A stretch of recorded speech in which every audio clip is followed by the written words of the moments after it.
सप्तमी विभक्ति अकारांत पुल्लिंग में चलती है। रामे, रामयो, रामेशु, सप्तमी, बालके, बालकयो, बालकेशु, सप्तमी। आ गया समझे? उसका हम प्रयोग कहाँ करें? अधिकरण यानी में, पे, पर। जैसे हम छत पर बैठे हैं तो पर आ गया, गिलास में पानी है तो मैं आ गया। तो ये तो मैंने आपको हिंदी में समझाया। अब हम आपको संस्कृत में समझा रहे हैं। आप भी अपनी नोटबुक निकालिए और लिखिए अधिकरण कारक मैं, पे, पर। इसके साथ हम सप्तमी विभक्ति का प्रयोग करते हैं। अब लिखिए, आप देखो पहला सूत्र है आधारो अधिकरणम। लिखिए आप, पहला इसका सूत्र है और फॉर्मूला है आधारो।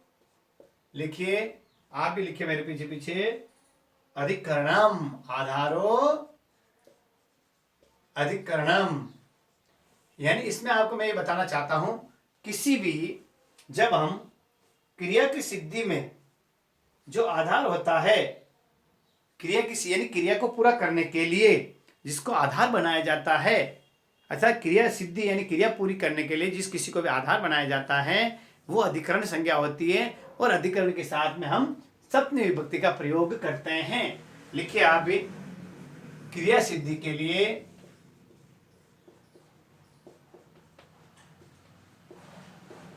क्रिया सिद्धि है तो लिखिए आप, जो आधार हो, जो आधार होता है वह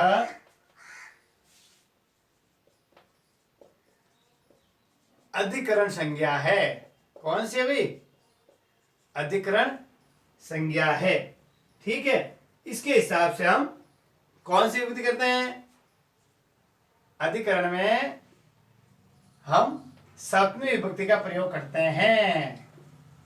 सप्तमी विभक्ति का प्रयोग, ठीक है, करेंगे।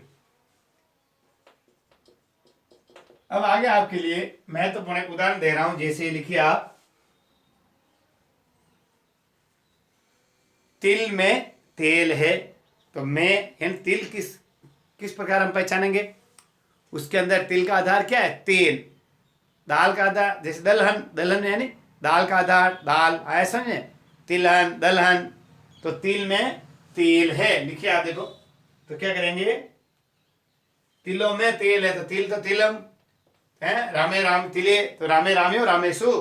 तो क्या हो गया? लिखिए आप भी, तिलेषु तेलम विद्यते, तिलेषु तेलम विद्यते, तिलों में तेल है। आया समझे? अब आप देखिए, को लिखिए, राजा सिंहासन पर विराजे हैं या बैठे हैं तो क्या हो जाएगा? नृप राजा, नृप को राजा बोलते हैं, राज्ञ बोलते हैं, ठीक है ना, सम्राट। अब सिंहासन, सिंहासन क्या है? अकारांत पुल्लिंग है तो रामेण, रामेण रामे और रामेश्वर शब्द है ना, तो उसके क्या करेंगे? सिंहासने। रामे, रामे लिखा, रामे रामे और रामेश्वर शब्द, तो क्या होगा? सिंहासने। जिस तरह हमने राम का रामे चलता है, इसे आएगा सिंहासने तिष्ठति। तिष्ठ धातु है, ठीक है, और लट लकार वर्तमान काल तो नृप एक वचन तो तिष्ठति। अब आसन ग्रहण का तिष्ठ धातु है, जो क्रिया को सिद्ध करने के लिए राजा बैठता, कहां पे बैठता है? सिंहासन। तो सिंहासन ये इसका आधार है, इसके अधिकरण है, तो सिंहासन की सप्तमी विभक्ति सिंहासने।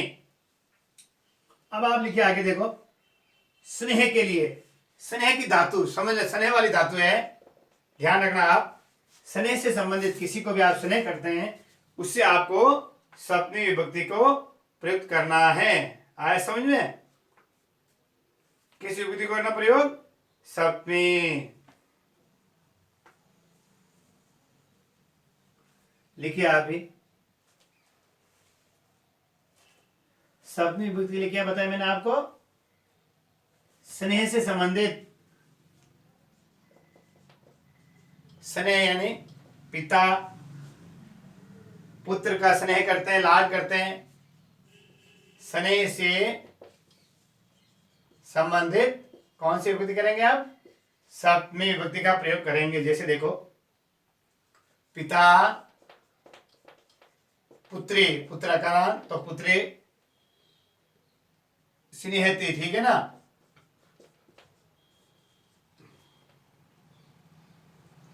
पिता पुत्रे स्नेहती, स्नेह, ये स्नेह के हिसाब से पुत्र के साथ में सप्तमी विभक्ति का प्रयोग हमने किया है। आगे देखो, यानी जिस किसी में संलग्न यानी कोई कार्य में लिप्त होना या चतुर से संबंधित कोई आए, चतुर शब्द और संलग्न यानी चतुर और संलग्न धातु आए, लिखिए आप तो, एक तो संलग्न कौन सा, संलग्न और तथा, तथा लिख दो आप, संलग्न तथा चतुर धातु आ जाए तो उसके हिसाब से हमको कौन सी विभक्ति करनी है, इनके साथ में, इन धातुओं के साथ में सप्तमी विभक्ति का प्रयोग करना है। जैसे देखो, बलदेव स्वकार्य संलग्न अस्ति, लिखिए आप भी लिखिए, बलदेव स्व कार्य, देखो स्व कार्य, कार्य का कार्य हो गया, संलग्नम अस्ति, संलग्न अस्ति, तो ये संलग्न आया है कि संलग्न के हिसाब से हमने कौन सी विभक्ति लगाई है, सप्तमी विभक्ति लगाई है। आया सब। जैसे देखो, जयदेव संस्कृते चतुर अस्ति, जयदेव संस्कृते चतुर अस्ति, तो चतुर के साथ में हमने संस्कृत की सप्तमी विभक्ति संस्कृते बनाया है, ठीक है ना। आ सकता है जयदेव खल जगह चतुर अस्ति, तो चतुर के साथ में आपको संस्कृत में संस्कृत शब्द की सप्तमी विभक्ति बनानी है तो संस्कृत हो जाएगा, ठीक है। अब मैं आपको बताना चाहता हूं, आगे लिख लिया आपने, ये आप भी लिख लो ये आराम से, फिर इसके बाद में हम आपको आगे समझाते हैं। लिखिए ये, अब चौथा नियम इसमें मुख्य मुख्य नियम मैं आपको समझा रहा हूं। अगला लिखिए, छठा नियम, ये कह रहा है श्रद्धा और विश्वास, बहुत बढ़िया,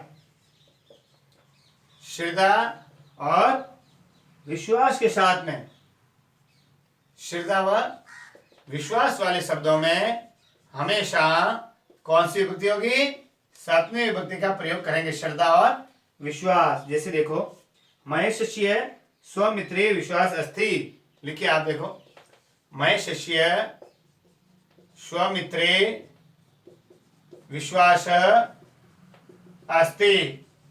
अब विश्वास के हिसाब से हमने मित्र जो स्वमित्र है इसकी सप्तमी विभक्ति स्वमित्रे लिख दिया है।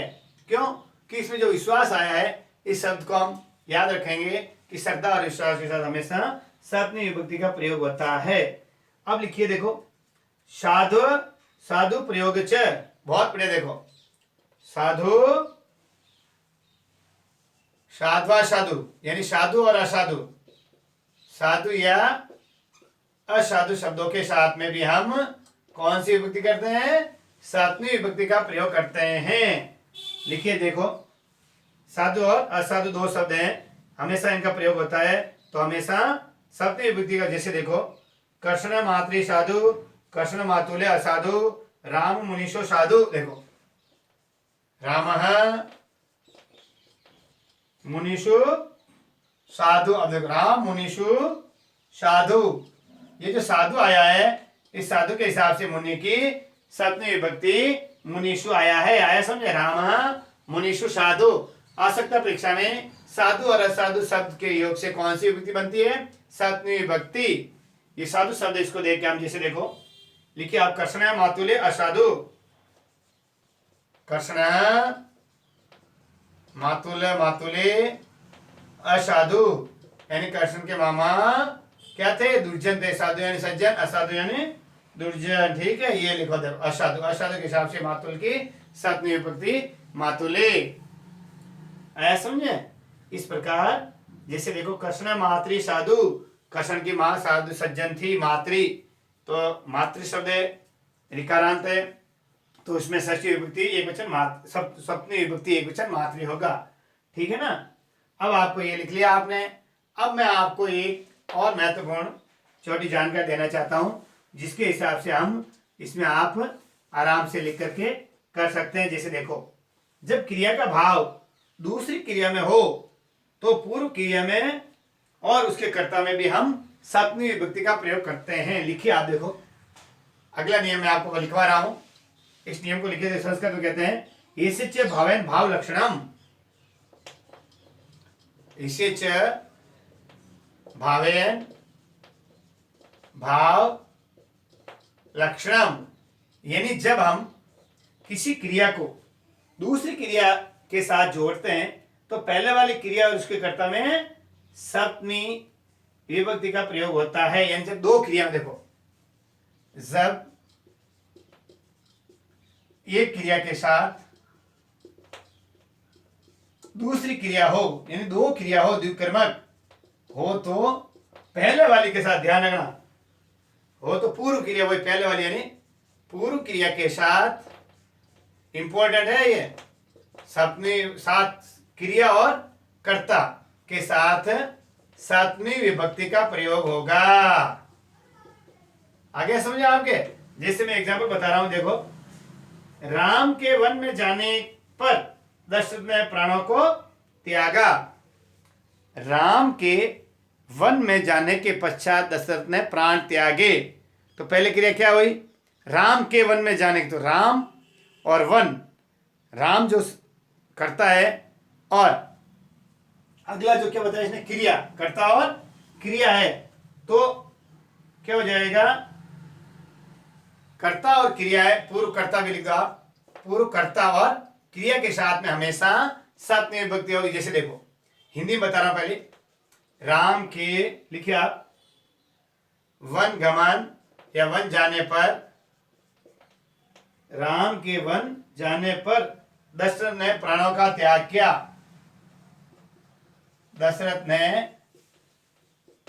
प्राणों का त्याग किया। सबसे पहले दो क्रिया, राम के वन में जाना और दशरथ के प्राणों का त्यागना, दो कार्य हो रहे हैं, दो कर्ता है, दो क्रिया। तो जो पूर्व क्रिया है तो राम, ये राम, तो राम में रामाव्याम, राम से रामे, राम नाम से रामे, रामे हो, रामे से क्या आ गया? रामे, रामे अकारांत पुल्लिंग है तो सप्तमी विभक्ति रामे वनम गते, यानी राम के वन में जाने पर दशरथ प्राणान अत्यजते। गते दशरथ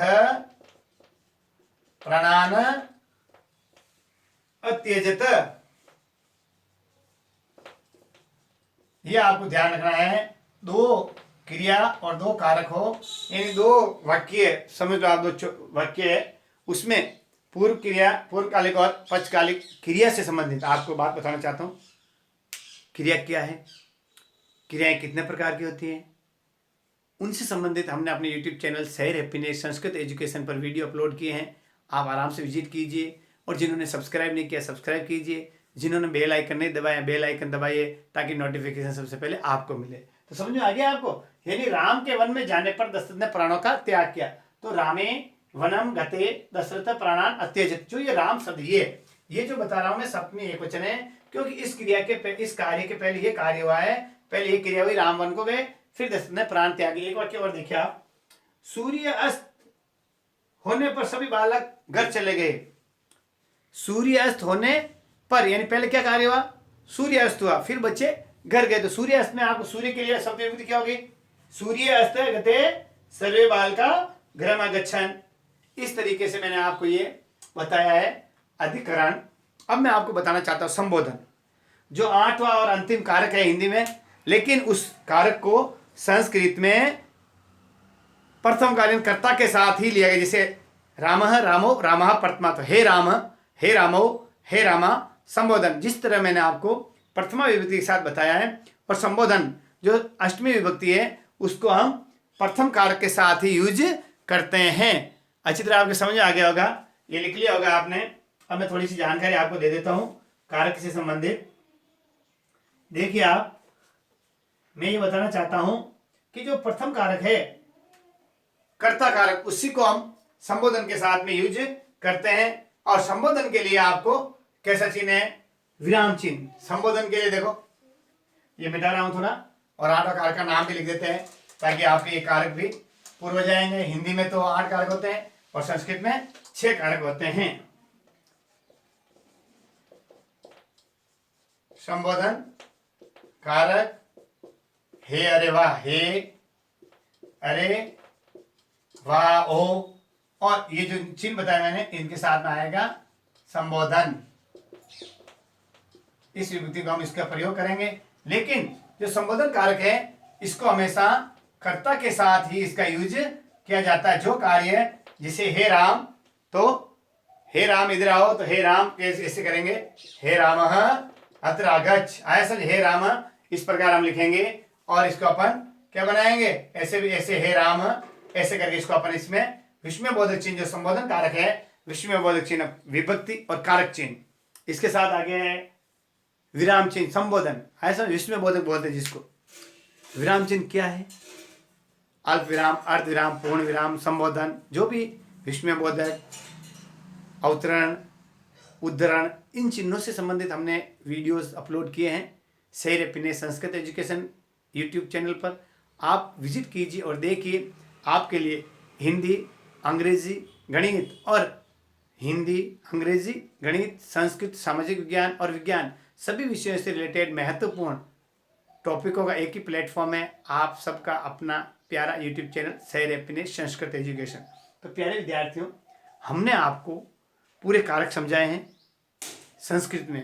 अब उनसे रिलेटेड प्रश्न कैसे बनते हैं, जैसे देखो मैं प्रश्न ले रहा हूँ आपके लिए, अब आपको प्रश्न समझाता हूँ, देखना, ये लिख लिया आपने।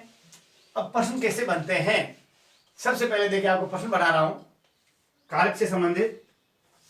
एक पर देखो खाली जगह स बधिर अस्थि, देखो अब हम ले रहे हैं आपको प्रश्न, क्या ले रहे हैं प्रश्न। देखो प्रश्न कैसे बनते हैं, देखो आप, स खाली जगह बधिर अस्थि, ये क्वेश्चन आ गया आपके एक ऐसे, इसमें अ में लिख दे, देखो आप, कर्णेन, ब में कर्णम, स में कर्णात और द में कर्णश्य।